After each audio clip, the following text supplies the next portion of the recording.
It's me, Kim from Driftwood Farms Yarn and Candle. I'm back, and I'm glad you're here with me. If you're a returning viewer, I'm happy you came back, and if you're new, stay and chat for a while.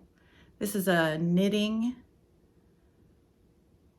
mostly knitting, a little bit of candle podcast of what we do in the shop, the yarn we make, the stuff we knit.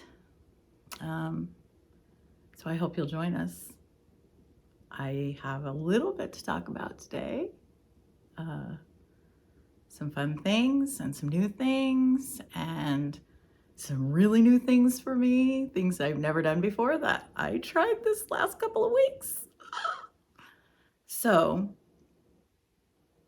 we'll start with what I'm wearing.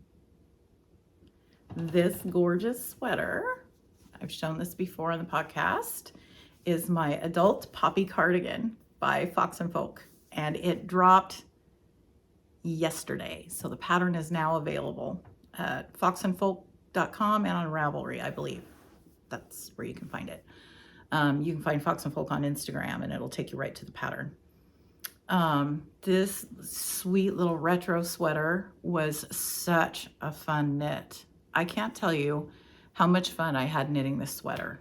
I mean, it was such a well-written pattern and so easy to follow.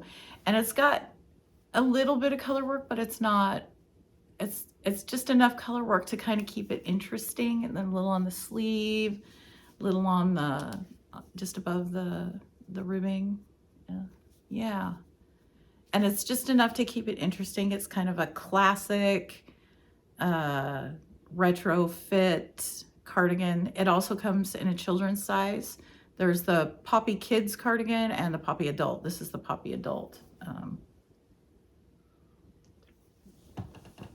Sorry, I'm a little dry today for some reason. It's kind of dry here in Oregon. But it's got, so this sweater was knit in the round. And I knit it with a yarn called Kinsey, which has a little bit of Angora in it, which is kind of fun because it still gives it a little bit of a halo. Gives it quite a bit of a halo, as a matter of fact. It's a, I can't remember. I've said it before. I'll try and pop it in the notes below the content, but there's Angora and all kinds of stuff in it. Anyway, and then you steek it. So this is the first time I have cut my knitting. And I gotta tell you, I was a little bit scared. And then I made that first cut and it was like magic was happening. Oh my gosh, I am gonna make many more steeked sweaters. I can tell you that. I used a crocheted steek. So when you steek a sweater, you knit it in the round and you knit like 5 extra stitches down the center. And then you take that center stitch, and many people use a sewing machine and sew it down. I used a crocheted steek where you crochet up one side of the center stitch. You take half of the center stitch and half of the stitch next to it and you crochet a chain up, and then you come over and then you take half of the center stitch and half of the stitch next to it and you crochet back down, and then you open it up and you cut between those stitches and it opens up, and I'm not kidding, it was like magic. I am so happy I did a steek. Oh my gosh, so much fun. Scary, not gonna lie. And there was one spot where I cut my steek thread and I thought the whole thing's over. I'm gonna lose my sweater, but nothing went anywhere. The button band, she has you pick up the button band and knit the button band before you cut the steek. So really, there's no chance of anything going anywhere. And this is a non-superwash yarn, so in time, it's just gonna felt together, that steek, underneath all this ribbon. She suggested that you use a ribbon to cover the steek, just to make it look finished. And I wasn't gonna do that. I was just gonna leave it, but I put the ribbon on it and I'm really, really happy that I did. I think it just really, it makes the sweater just look really finished and really professional. I mean, it really does. It gives it a really beautiful finish. Makes it look like you cared. So my sister, my oldest 3 sisters actually have a different dad than I do. And his wife, their stepmom, was Scandinavian. I believe she was Scandinavian. Anyway, she knit. And my sister Jerry gave me a couple sweaters that she had made for her kids. And they had been steeked, because I remember when I got them looking at this beautiful grosgrain ribbon that was in them. And she put grosgrain ribbon around the neckband too, so they were really soft for the kids. And I just thought how beautifully finished they were, and they were beautiful sweaters. Oh my gosh, they were gorgeous sweaters. Beautiful, beautiful sweaters. So this is my Poppy Adult cardigan, and I am forever grateful to Fox and Polk for allowing me to knit it. I just feel really honored, and I am glad I got to be in the test, and I'm glad I got this beautiful sweater, and I think I'm going to get the Poppy Kids cardigan and start knitting for my grandkids at one point. I really do. I think that this would be just adorable on the little babies. Well, not babies. I mean, they're big. I have one grand baby, and then Eleanor's 2, and then the rest of them they're all in school. They're all getting big. I have teenage grandkids, and I have a great granddaughter. So I have a great granddaughter that's older than my youngest grandbaby, if that makes any sense. Shani waited till later in life to have children. Ruby, listen to Nana. You are beautiful. I am so happy you're here. And I could never figure out what my grandbaby Eleanor, that I've knit the sweaters for that have been on here, I could never figure out what it was that she was calling me. It wasn't Nana. But it was some derivative of Nana, because that's what most of the grandkids call me now. They used to all call me different things, but now they just call me Nana. But I was like, what is she calling me? And I walked into the shop the other day. She and my daughter were at mine in the shop while I was away, and I walked into the shop and she came running up to me, Nana, Nana, Nana, Nana. So she calls me Nana, and I love it because she calls me something, and she was happy to see me. So that's good news too. Oh, life changes. I'm not kidding you. You have your kids, and you have your kids in your busy time of life. You know, you're busy, busy, busy. And you don't want to wish their days away or anything else, but you're busy, busy, busy. And then you have your grandkids, and I thought, what could be the difference? I mean, there's still a responsibility. You still have to make sure they're fed and cleaned and safe and all those things. But I don't know what the difference is, but it's huge. A huge difference to have grandchildren. So yeah, that's my grandbabies. I love them. Also, this Poppy cardigan is my only finished object this week. It has been a crazy busy month. We had taxes due in the shop, so we had to get all the paperwork done for that. Taxes due in the shop. You gotta get your taxes done. It's just been busy. We got all of our festival applications out for fiber festivals and arts festivals. We do fiber and art festivals. We don't do anything that has direct sales in it, but we do a lot of fiber and art festivals. And so we got all of our applications out for those. We have 2 in May, 2 in June, and then 1 every month through December. So that's going to keep us really busy, I think, if we get into everything. There may be a couple we don't get into, but we're hoping to get into everything. It'll be good. It'll pick things back up. Like I said, we had some wholesale things that we did with a yarn shop down the road, and they've closed. So I want to make up for that. It keeps us going and in the shop, and that's our passion, is to keep going in the shop. So we are happy to be able to do festivals. We love doing them. Many of them are outside in the summertime. You get to meet a lot of new people. Festivals are fun. They're exciting and they're fun as long as you're warm. Sometimes they're a little cold because we live on the coast. We did one in Roseburg last year right after this heat wave went through, and it was like 90 some degrees every day. I would sit down in my chair about 1 o'clock, and Jess would laugh at me, my daughter, because I would fall asleep in that chair.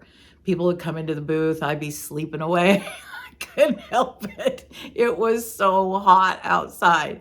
But we had this great space it was a lavender festival. And so we had this beautiful like lavender field right in front of us. And then our booth was in the hazelnut trees. So we had shade, and we had a little bird that hung out with us every day in the booth. It was so much fun. I can't wait to do the Growing Miracles Lavender Festival again this year. One of my favorite festivals ever. Loved doing that one. And it was really one of the first things that we did when they started sort of letting up COVID rules a little bit. I mean, we did our farmers market here, but there were lots and lots of rules to follow at the farmers market. And the Lavender Fest, all we had to do was keep a mask on our face, and we were outside, and it was fabulous. I can't wait to do that one again. It's a lot of fun. People come in the morning, they do yoga with the goats, and they do yoga in the lavender fields, and you can hear the birds and the bees, and it's just fabulous. I can't say it enough. It is a beautiful day on the Oregon coast. Absolutely stunningly beautiful day on the Oregon coast. The sun's out, the wind is, there's a breeze, just enough to keep the air moving. And the birds are singing, and I can hear the ocean from my house. It is a gorgeous day on the Oregon coast. Oregon has so much to offer. If you want to go to the mountains, you can be there in just a little bit. If you want to go to the beach, you can be there in just a little bit. If you want to go to the desert, you can be there in just a little bit. Oregon's got it all, folks. I'm not kidding. This is a beautiful, beautiful place, and I am blessed to be here. And I'm not being paid by the state of Oregon. I just think Oregon is a beautiful place. I'm not going to say what I think about the politics in Oregon, but I do think that Oregon itself is a beautiful place. So, onward, because this is a knitting and candle podcast. I forget that sometimes. Sorry. So I told you what I was wearing. This is my Poppy Adult cardigan, and it's my only finished object.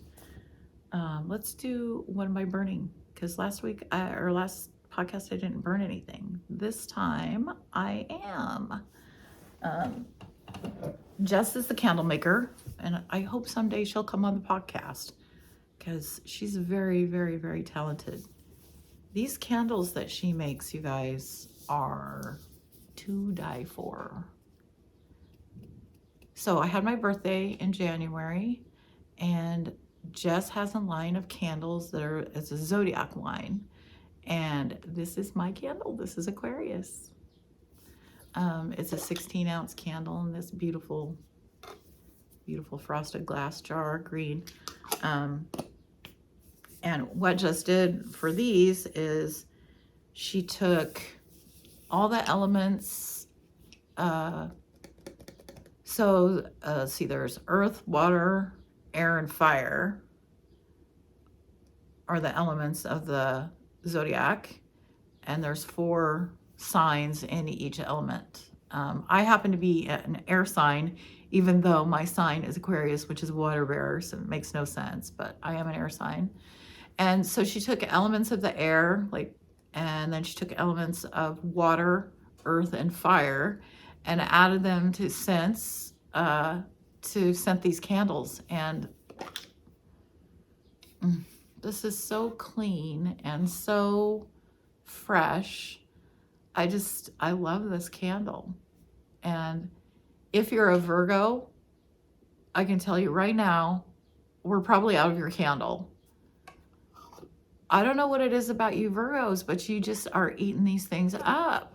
Every time we turn around, we have to make more, or Jess has to make more Virgo candles because Virgos love their candle. But these are a 16-ounce candle, and I shouldn't even tell you this little story because it's kind of embarrassing. But Jess made me a peppermint mocha candle this size at Christmas time. Well, she made it in September for me. I had just got my second vaccine and I was not feeling very good, but I went to work because I thought, I don't feel that bad. If this is as bad as it's gonna get, I'm fine. I'm gonna go to work. So I headed down to the shop, and my husband called me around noon and he said, hey, I'm gonna ride the motorcycle in and we'll have some lunch. I said, good, that sounds great.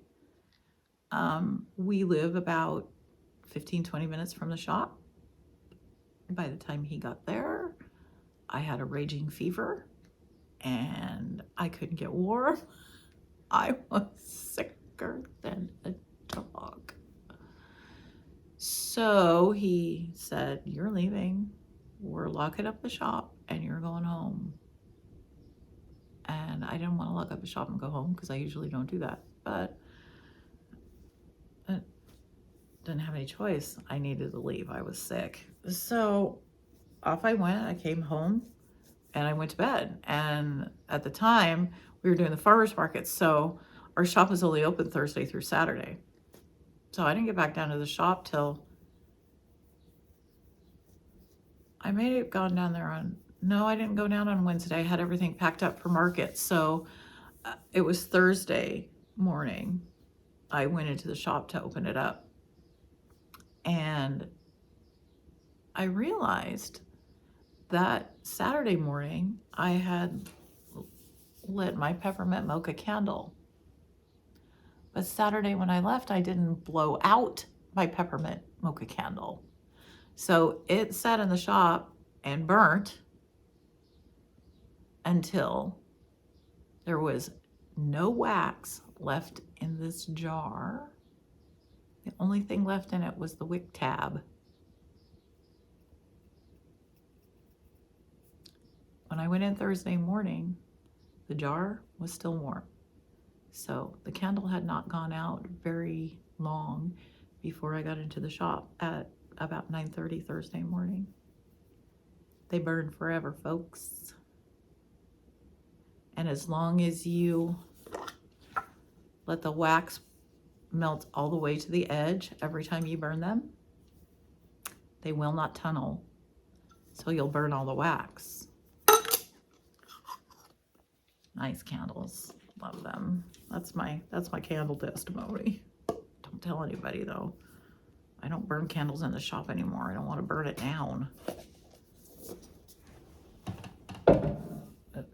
Not a good thing. Not a good thing to leave a candle by itself that long.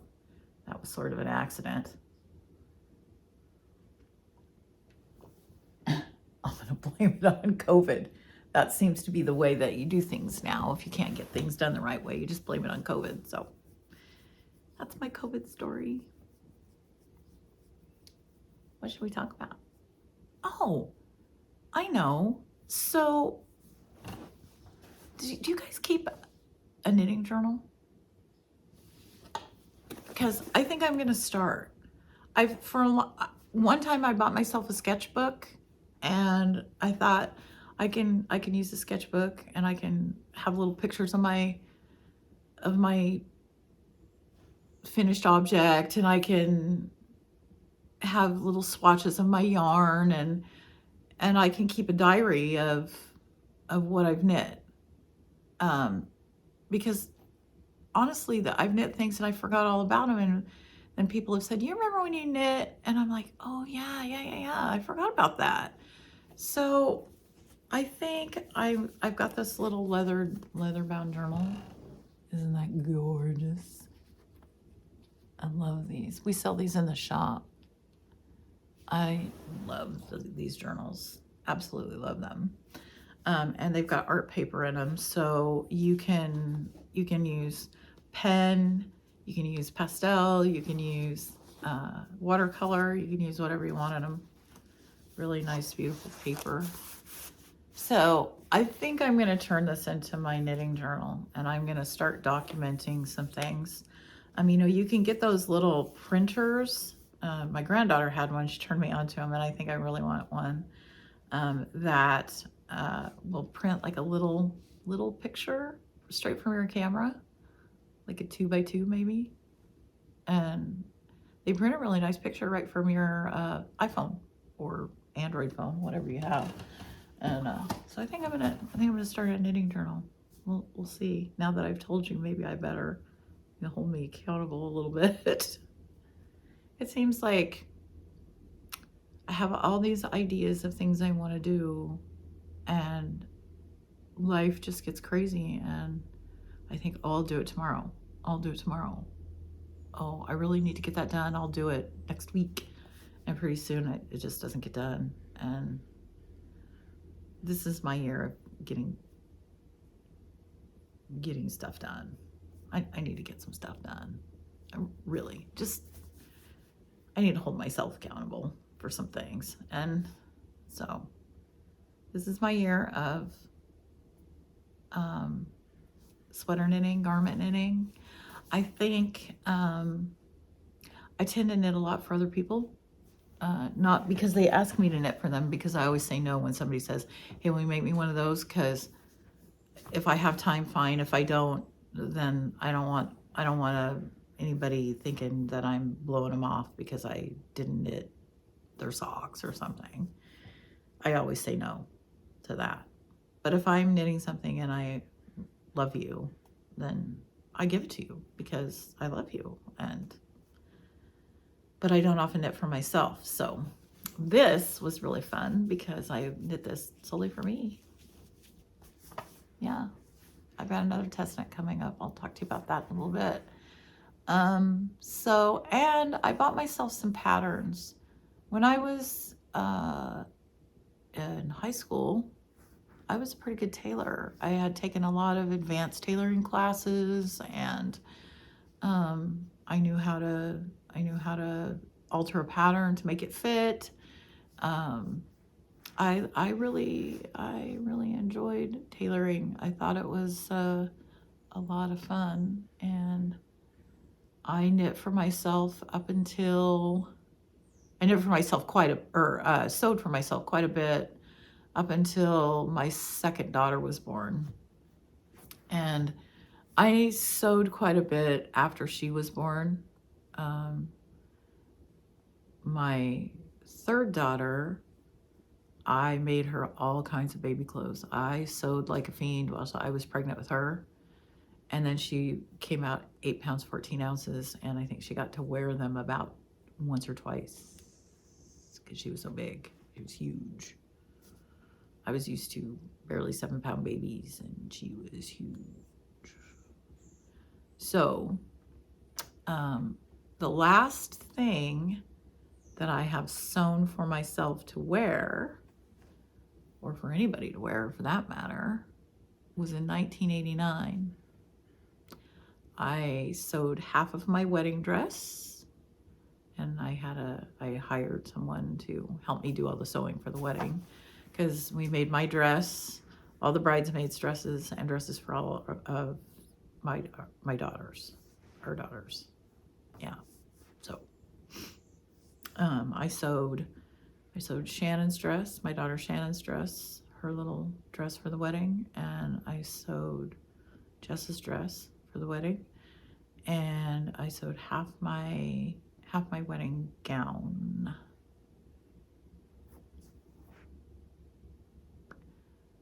And that's really the last time I've sewn any garments. So I've been really, really wanting to have some me-made clothing. I have a style of clothing that I really like. It's not very easy to find. And so, but I can find patterns. And so I bought some patterns, and I think I'm going to try and sew myself some clothes. It's been a long time. But I think it would be really fun to have some hand knit sweaters and some clothing that looks nice together that I made. So the first thing I think I'm going to make, I have a couple dress patterns that I bought, and I have a little jumpsuit pattern that I bought. But the first thing I think I'm going to try is I bought a little blouse pattern, and I think that's what I'm going to try first. So if it's anywhere halfway successful, I will show it here. If it's really a failure, I may just cry and throw it away. I don't know. We'll see what happens. But I'm kind of excited to make myself some clothes. I think it'll be fun. I think it'll be fun. I think it's really, I think there's a big resurgence in being very reliant on yourself for things since COVID hit. And even a little bit before that, there's always been us like homesteader people out there that like to cook our own food and make our own clothes and knit our own fabric, and weavers. Oh my gosh, you guys, some of the people that the weaving of the fabric, oh, you guys are so awesome. I wish I could weave fabric. I wish I had the room and the knowledge or a great mentor to teach me to weave, because weaving is on my bucket list. I think it is the coolest thing in the world to weave your own fabric. Maybe someday. Maybe someday. Who knows? I did a steek. Anything's possible. So let's talk what I'm knitting. I'll show you my whips. I only have two. I just haven't been, I mean, I've been really busy. I've been knitting every day, but I just haven't, I only have a couple things on the needles right now. And one of them I think I'm going to change, and I'll tell you why, but not this one. This one's almost done. This is my, last podcast I said I think I want to knit the Amy cardigan. And so, and I had some yarn down at the shop that I thought I wanted to knit it with. I knit the Amy cardigan. It's almost done. I just have to finish one sleeve and the button band, and it'll be done. So this is my Amy cardigan, and I just think it is so pretty. I love the way that the sleeves match up to the body. Isn't that pretty? Look at that. And this has been, this is a Joji Locatelli pattern. And she writes such an amazing pattern. And then the button band will go up the front here. It's kind of V'd. It's rolled right now. It's kind of V'd like this. And then the button band comes up, and you knit it vertically instead of straight across.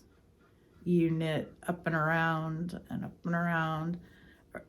Well, no, you don't. You pick up all the stitches, then you knit it so that it's knit in the same direction that I don't want to give too much away because it's paid for pattern, but you knit it in the same direction that the knitting's going, so that your button band doesn't have a different rib pattern to it. It just goes in the same direction that your knitting's going in. I think it's going to be really pretty. I think it's going to look really sharp.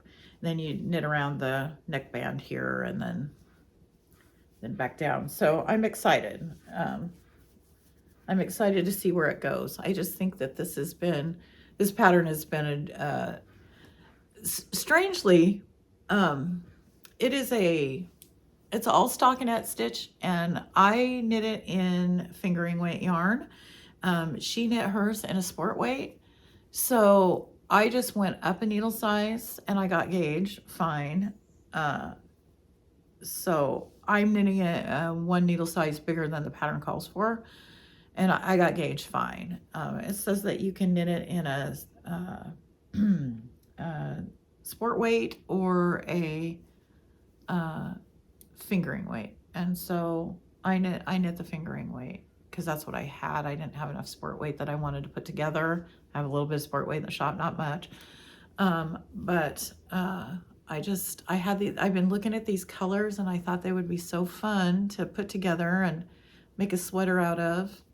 And I like the way that the speckles and the rusty speckles and the gray speckles sort of transition from the rust to the gray, and then down here to this blue. There's a little bit of that in here. So I just thought that this would be a really fun knit, and it has been. It's all stockinette, and usually a fingering weight stockinette stitch sweater is tedious because it's fingering weight and stockinette, and you're just knit, knit, knit, knit, knit. This one is knit flat, so you have to knit, purl, knit, purl, knit, purl, knit, purl. And I usually don't care for that.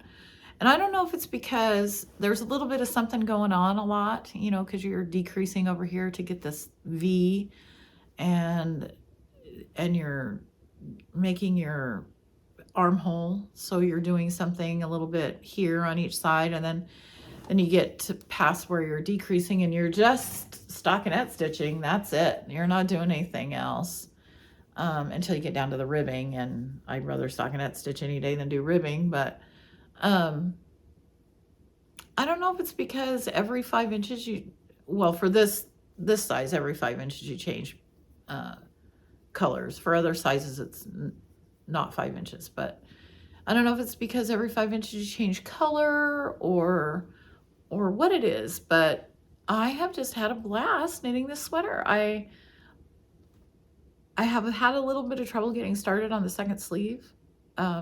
It's taken me a few days to really get going on it, and I'm not sure why.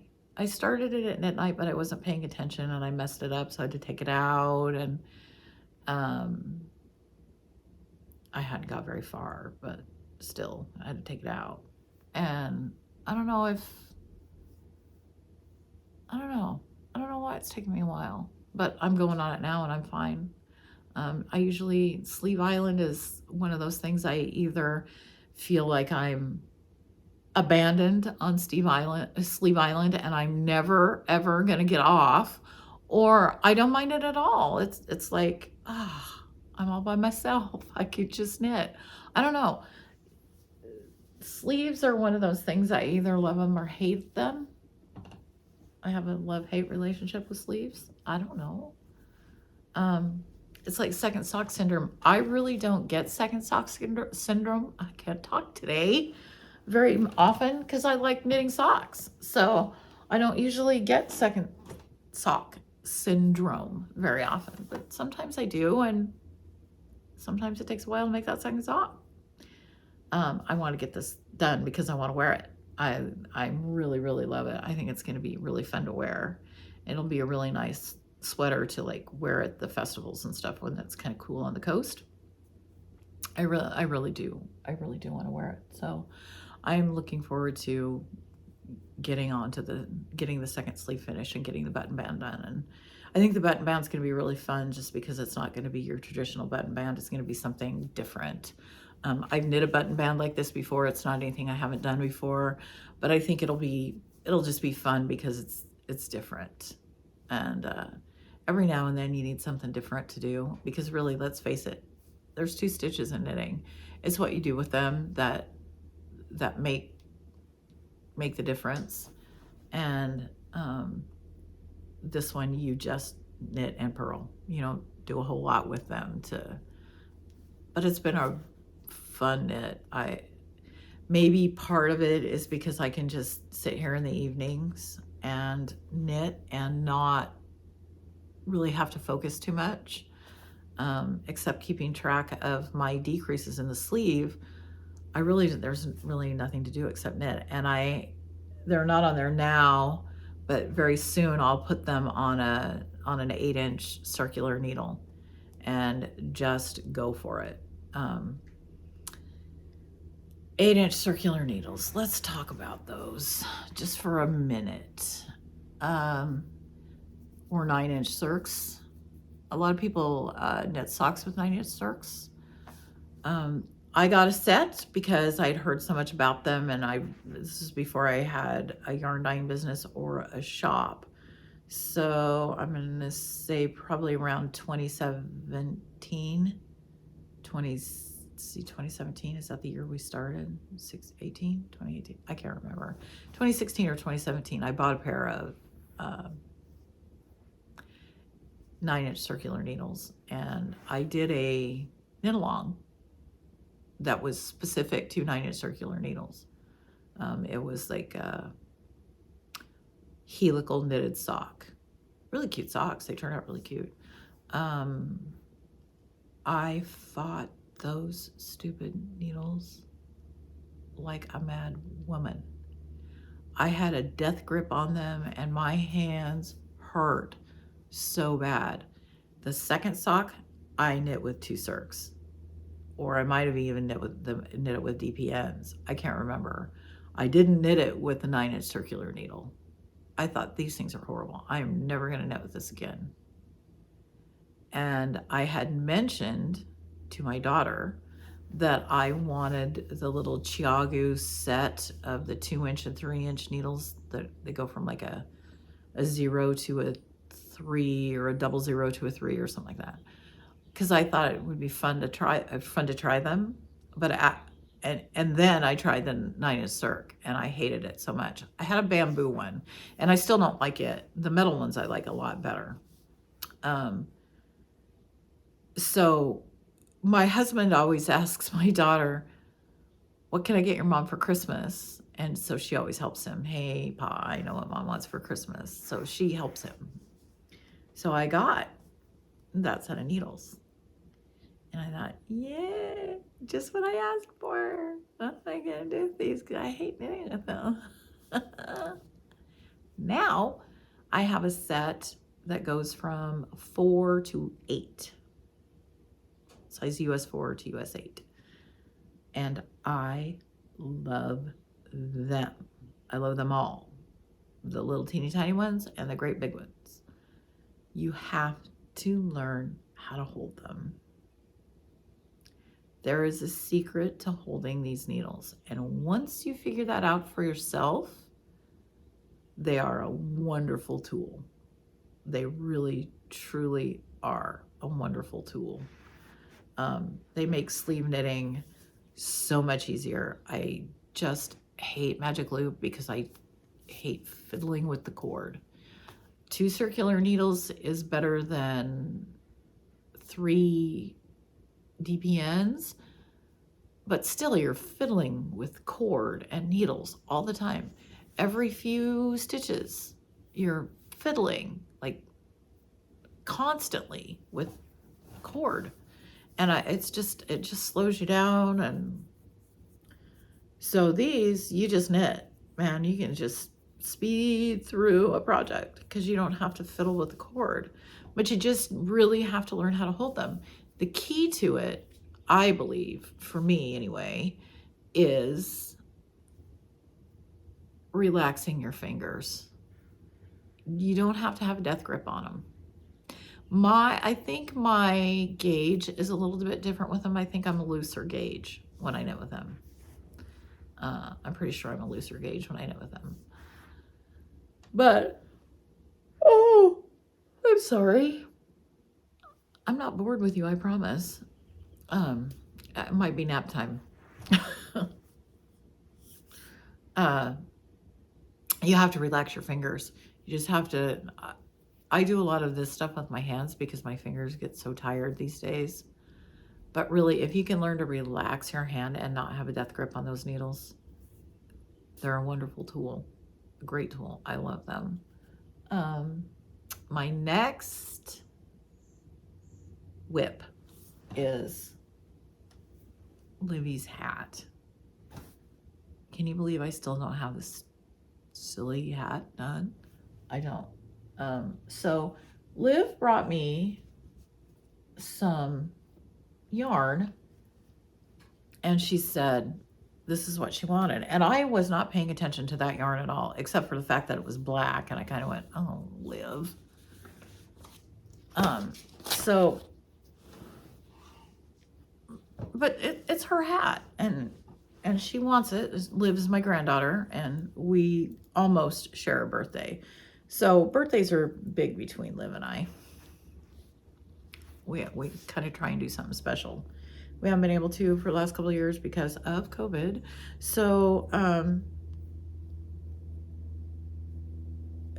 I promised her I would knit her this hat.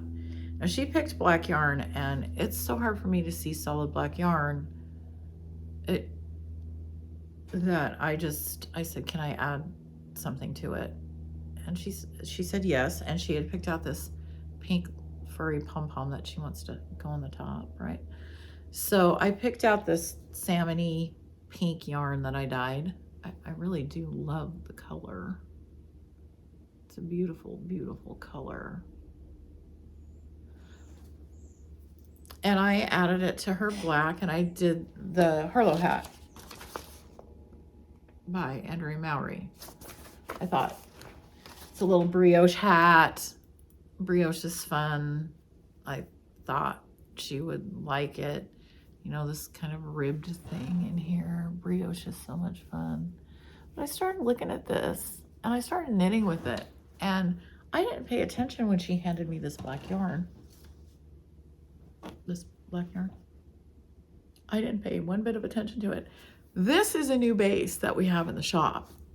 This is a very old base. This is MCN, Merino Cashmere Nylon. Sorry, I dropped something. This is a brand new base. This is a light fingering, and it is somewhere between a lace weight and a fingering weight. And I was knitting with it, and oh my gosh, if I was knitting a shawl, like a lace shawl, I'd be all into this. Absolutely. Knitting with this fingering weight and this is just making this feel weird. I don't like it.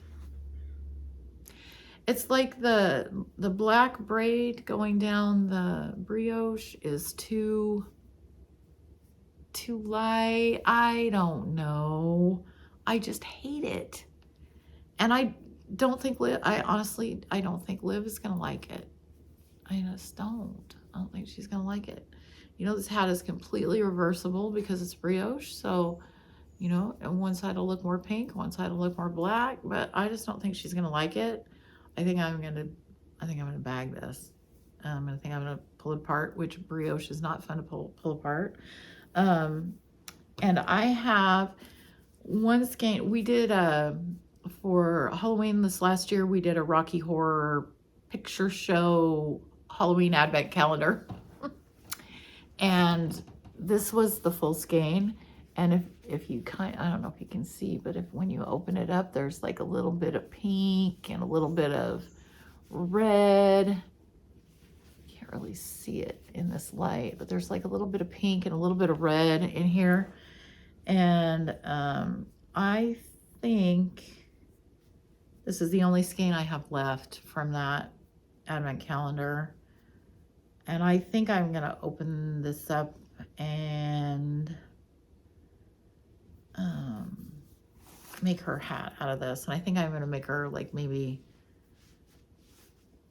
I don't know if it can be seen any better. There's a lot of pink and purple in here that I dyed it a pink and red and purple speckle, and then I overdyed it in black. So there's a lot of depth of color in here. So I think that she'll really like this. I think I'm gonna make her like maybe a sockhead hat, or I really, really like the I can't remember, it's called like a basic slouchy beanie or something by Tristan Molina of Dragon Horde Yarn.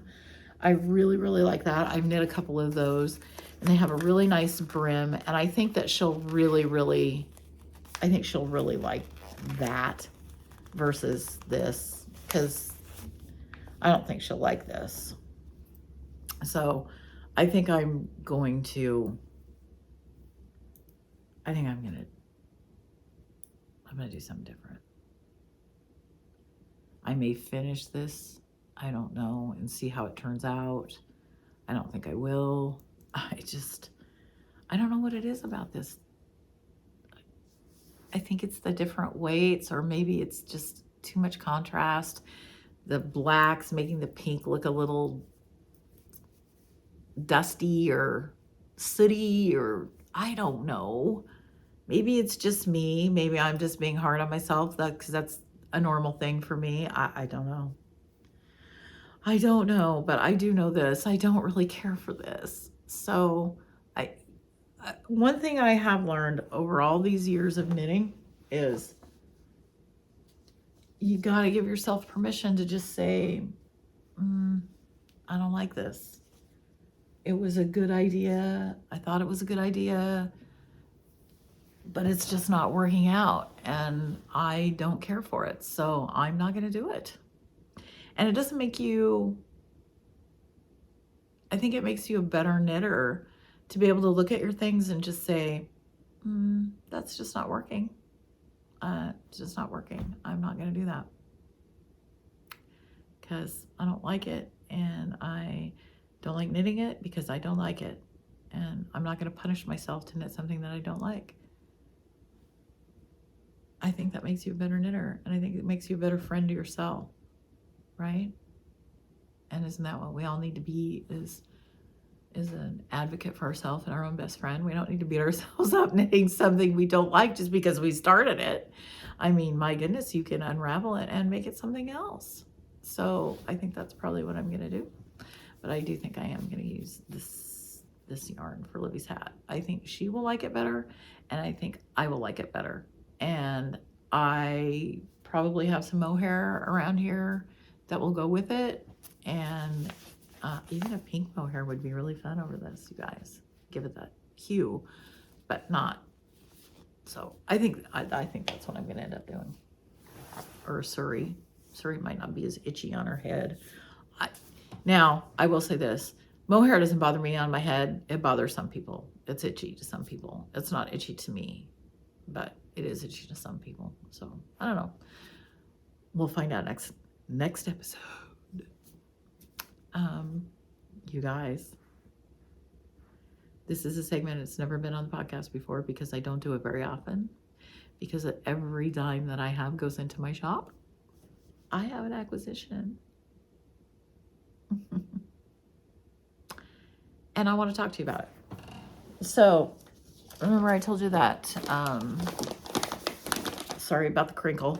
Remember I told you that a couple yarn shops have closed around here, and one of them's closing. They're going to be closed April 2nd, I think is their last day. And so a couple friends of mine and I went over to their shop this weekend. We had a girls' day. It was so much fun. We went to the quilt shop because they both quilt. We went to the kitchen store because we all love to cook. And then we went and had a really nice lunch. Then we went to the yarn shop, and it was a lot of fun.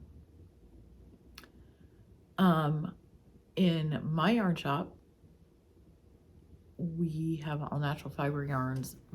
96% of them I dye. We have a few commercial yarns in the shop, but not a lot. We're hoping to change that soon, and we're hoping to start adding more commercial yarns to the shop. We have to have more room in the shop to do it. So we're hoping that's going to happen soon too. But one thing that I've always wanted to emphasize to people is you do not have to buy $30 skein yarn to knit something beautiful. People come in our shop and sometimes they're a little overwhelmed with, not only are they overwhelmed with the price of hand-dyed yarn, they're just overwhelmed with that a sweater's quantity of yarn can cost so much. And I've always tried to tell people, you can mix and match yarn, and you can take a high quality mohair and mix it with something else, and as long as it's a decent quality, you don't have to pay $200 for a sweater's quantity of yarn. And so I'm going to do that. I'm going to take some Shibui because I just fell in love with this color. This is Shibui Silk Cloud. Oops, sorry. Shibui Silk Cloud. And isn't it gorgeous? Isn't it a gorgeous color? Oh my gosh. I just love this color. I mean, this color is not usually what I wear, but I am in love with this color. And I am going to mix it with, and I can't believe I'm saying this because I never knit with acrylic yarn anymore. And this isn't all acrylic, but it's got quite a bit of acrylic in it. It's Barocco Vintage. And I have a lady at the shop that knits with this. She's test knits with it. And it, you know, it's not a bad yarn. It's 52% acrylic and 40% wool, and sorry, I don't have my glasses on. 8% nylon, and it makes a really beautiful fabric. And I'm going to take this Shibui, and I know people are going, oh, no, Kim, don't. But I'm going to. I'm going to take this Shibui, and I'm going to put this Shibui mohair, Silk Cloud, and I'm going to put it over this beautiful, beautiful reddish brick brown mahogany Barocco, and I'm going to knit a sweater. And I don't know if this is going to be for this. I may knit my new test knit with this. I've got a new Cardi that I'm testing. I have not got the pattern yet. She emailed and said it's going to be out soon. So, but I have a sweater's quantity of this, and I think it would be really, really pretty in it. It will be fun to see what happens when you take a yarn that is not normally used, and you mix the two together and see what you get. I think it's really important that everybody feels like they can knit something beautiful. Sometimes when people come in the shop, they're just not ready for hand-dyed yarn. They're just not. And they can go get a decent, not all acrylics are the same, by the way. There's really, really cheap acrylics that you can get anywhere, right? Joann's, Hobby Lobby, Walmart, all of those places. And there's nothing wrong with knitting with those. If that's what you can afford to knit with, and that's what you like to knit with, go buy it and knit with it. My daughter makes blankets like crazy out of the 1 pound. It's not, I can't remember. It's not Red Heart. I can't remember what it is, but it's like $10 a pound. And she makes blankets like crazy out of it because she makes blankets for the kids. And they are rough on them, and they need to be able to just throw them in the washer and dryer and wash and dry them. And so she's made beautiful blankets. There are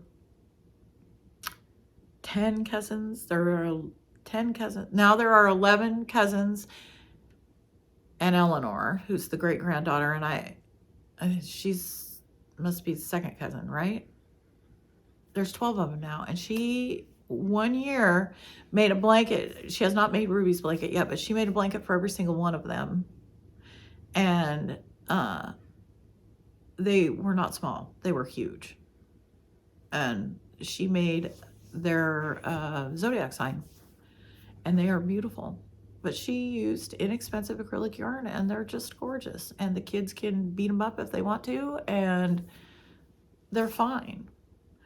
But not all acrylics are made the same. There are some really, really good quality acrylics out there that maybe cost $12 100 grams. They're not crazy expensive, and they're decent yarns. And so don't be afraid to use them.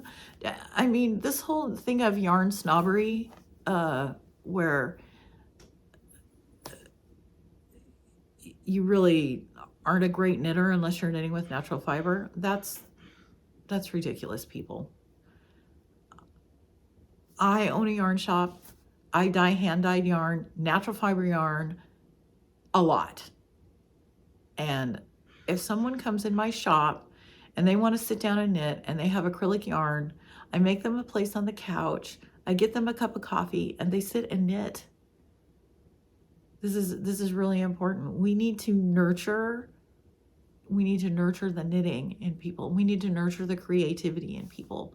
We don't need to take people down. So, soapbox, I'm sorry, but I'm gonna knit with some acrylic yarn. I haven't done it in a long, long time. Although this is 40% wool, you can feel the wool in it.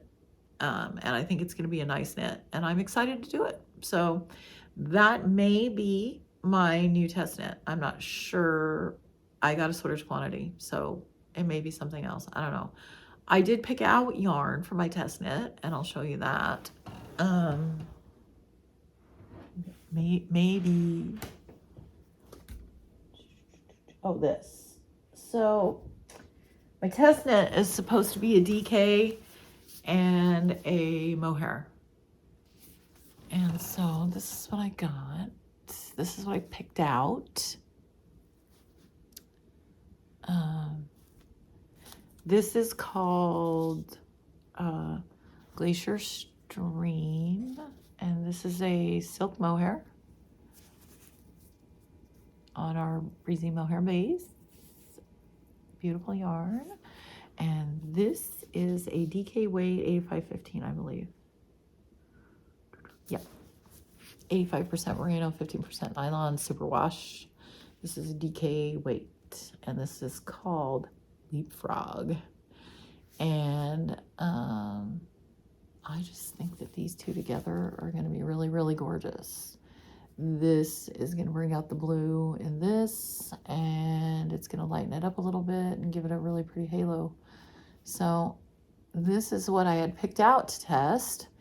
And then I got that. Now that is a worsted weight and silk mohair. So I may do something different with that. I'm not sure. But this is what I had picked out for my test. I just think these two together are beautiful. And I love the colors. I'm a kind of green and blue and gray kind of girl. So yeah, that's my test knit. I think that's going to be my test knit. And then I'm just going to show you some new yarns in the shop since I'm here. I just brought a few things that I thought would be fun to show you, things that I like. None of this stuff is up on the website yet because we're redesigning our website. So if you see anything here that you think you might like, drop me an email. I'll put the email in the box below and we can hook you up. But I just thought I'd kind of show you some new things that are in the shop and some things that I like. I dyed this color, and this color was supposed to be something completely different. And this was a really happy accident. I know that gold and yellow are really hard for people to wear.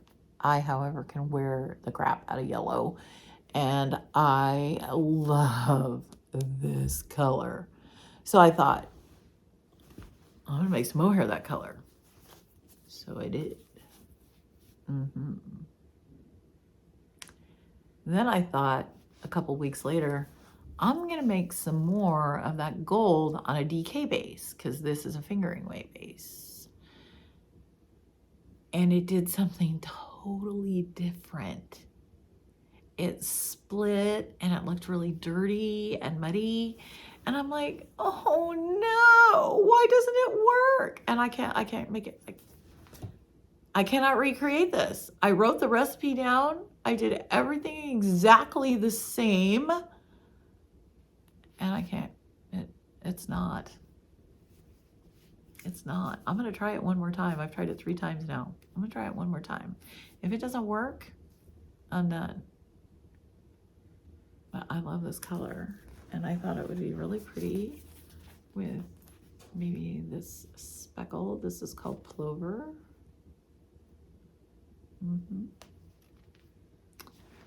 Those speckles in there, aren't they pretty? I love a white yarn with speckles. I think they're beautiful.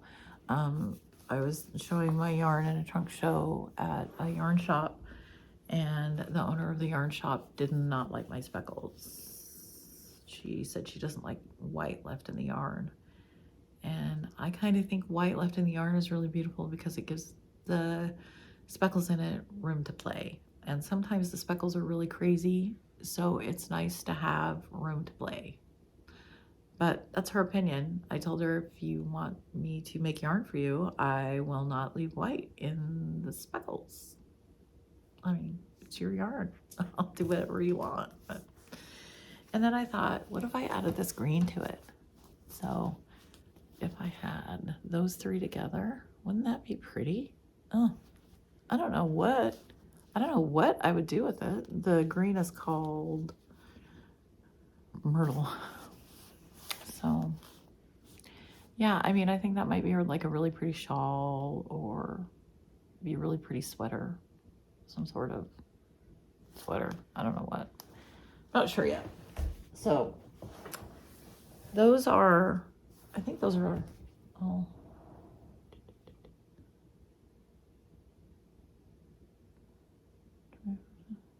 Yeah, those are all in our 8515 or Driftwood base. And then I thought these two would be really pretty together. Look at that. Isn't that fun and bright and pretty? And then with this mohair. This one's called, this is called Sea Fan Coral. This is also an 8515. This is mohair. I don't have it named yet. But I just thought it'd be really beautiful. Beautiful, beautiful, beautiful stuff. And then I brought 3 of my favorites that I've dyed in the last month or so. This is also an 8515, but it's in a DK base. And I just think, oh my gosh, I just think it's gorgeous. Gorgeous, gorgeous. This would make the coolest pair of socks. Or really make a really cool hat. This is called Stardust. It would also make a beautiful sweater. I have a sweater's quantity of it, but I just think it's so pretty. I just love the way that it turned out. I am so ingrained into living by the ocean, and sorry, I have hair in my mouth. It really influences what I dye living here in the Pacific Northwest. I dye a lot of things that are influenced by the ocean. I can't help it. It just, and the mountains, it just speaks to me. I love living here. This is a color that I have dyed many times. This one is called The Road Less Traveled. And I've dyed this many times, and I haven't dyed it for a year or so. So I brought it back because I thought it would be really fun. This is on a merino cashmere nylon DK base. I just think it's so pretty. Just all the little different colors in it. And yes, there is a little teeny tiny bit of white in it, but it's mostly covered. And then this one, I dyed this once before, probably 3 years ago. This one is called Succulent. There's a lot of white in this one because that's what I like. But this is also a merino cashmere nylon and a DK base. I just think it's really pretty. I think you could do a lot with it. And so there's those. And then, so this is just for fun, you guys. I love a good tweed. And so I just brought you a smattering of the tweeds that we have in the shop because I've just recently dyed some more tweed because we were really low. And I think you can do so much with tweed. You can make a sweater, you can make a shawl, you can make a hat, you can make mitts, you can make a tank with it, and it would be super cute. So these are just regular tweed, basic tweeds, merino. And a merino with a nylon net. And look at that gold. Isn't that gorgeous? And this kind of purpley color. And I love this green one. These are all fingering weight. And they're just fun. This one is called Cottontail because it's white. This one is Summerfield. I love this one. This one is By the Light of the Silvery Moon, just kind of a silvery gray. This one is called Lavender Rose. Just a real pretty. I had lavender roses in my, they were called sterling roses, but they were lavender roses in my wedding when I got married. And it's still one of my favorite it's my favorite rose. And then this one is called Aztec Gold. Isn't it pretty? And then this is colored net tweed, and I just brought a handful. We've got many more colors in the shop, but this one is called Glacier Stream, just like the mohair. This one's called Triple Scoop. Look at that colored nep in there. Isn't that fun? This one's also called Cottontail because it's white, but you get the color from the confetti from the tweeds, and it's so pretty. Those are DK weight, and then we have several other colors in the shop. But then I have, sorry, I'm still here. Then I have, hair in my mouth again. These are the fingering weights. Look at those colored up tweed. Oh my gosh. I have made sweaters for days out of this stuff. Love this. This is one of my favorite bases. When I first got this stuff, I thought, what do I do with this? Oh my gosh. How do I dye this so that it'll look decent? And my daughter said, Mom, just dye it. Don't worry about it. Just dye it. So I did. And I love it. One of my favorite bases ever. So this one, I love this. It's blowing out a little bit. It's really, really more of a teal green. This one is called Leapfrog, like the one that I'm going to use in my test knit. This one, Cottontail, because it's white. This would just make such a cute little hat, I think. This one's called Egg Salad. Look at that one. We have a lady knitting with us in the shop currently, and it's turning out so pretty. And I love, look at this purple.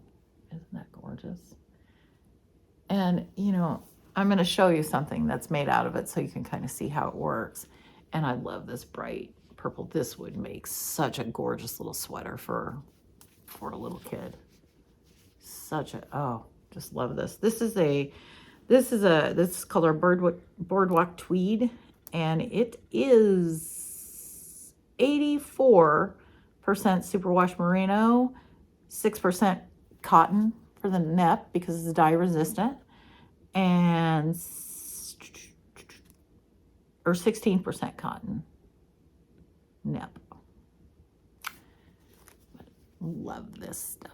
Love, love, love it. So I've showed you this before.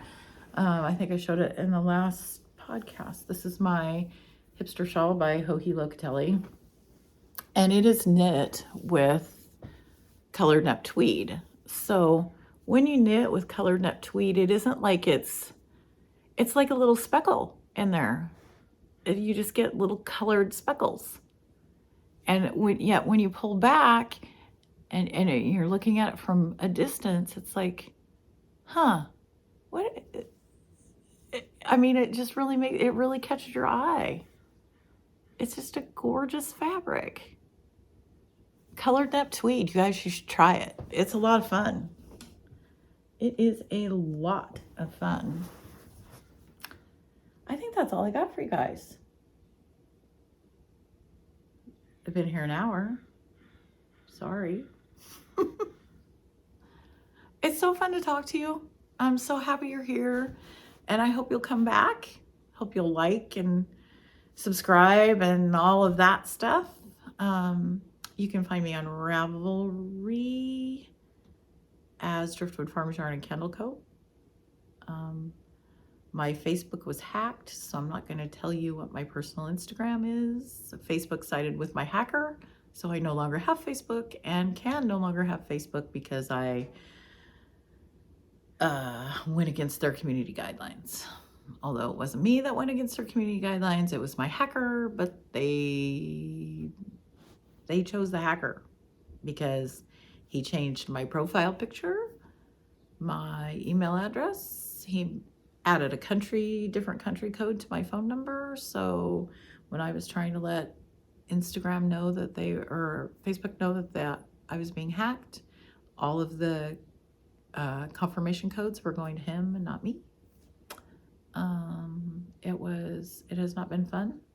I have been on Facebook since 2009, and I'm going to say this really loud, Facebook. I've been on Facebook since 2009. There are pictures on Facebook that I can never, ever retweet. I could care less about posting to Facebook. I could care less about all the crap on Facebook, but I'm telling you, the very first picture of me holding my great-granddaughter was only on Facebook. I have learned a valuable lesson. You must back up your photos somewhere. I am not kidding you. I am devastated. The very first picture of my granddaughter Hazel and my granddaughter McKenna and my granddaughter Natalie are on Facebook. The very first picture. There's a picture of me and my daughter and my granddaughter when she graduated from the Air Force Academy that, thank God, my other daughter had, and she sent to me. I am devastated at the loss of my life in pictures. The only pictures of my husband and I, besides our wedding pictures, were on Facebook. It's crazy. The things that you think are going to be just fine because they're on Facebook. I've got all my photo albums there, thousands of photos on Facebook. 2,000 photos on Facebook. They're gone. So make sure you have a two-step authentication on your Facebook. I don't know if it really matters. I had one on mine. They just cloned my phone number and changed it. So just beware. Keep changing your password. Keep up on it, because when they decide they want to take it, they'll take it no matter what. And sometimes if you get to Facebook soon enough and let them know that you're being hacked, fine. You cannot call Facebook and you cannot email Facebook. All you can do is go through their thing, and it doesn't let them tell you. You cannot tell them you're being hacked. All you can tell is you think that your security is in trouble. And it's not a very good way to do business, Facebook. That's all I got to say about that. I'm off my soapbox on Facebook. I can no longer get to my business page on Facebook, and I belong to many, many knitting groups on Facebook that I can no longer utilize. So for that, I'm devastated, but my life is great, and I can take more pictures, and I will figure it out. But for now, you can find me as Driftwood Farms Yarn and Candle Co. on Instagram, and Yarn Story 62 on Ravelry, although I don't have much up on Ravelry. I mostly use Instagram. So if you need to get a hold of me, that's the best place to get a hold of me. Or there is a email for this podcast that I will put in the description box below. You can always email me. I will always answer any questions that you have. And again, I can't thank you enough for still being here. I've just been going on and on. I love to knit, and I love this knitting community, and I love the people in it. And I hope that you guys love your knitting, and I hope that you enjoyed your time with me, and I hope that you'll come back. So happy knitting, everyone, and I will see you next time. Have a good day.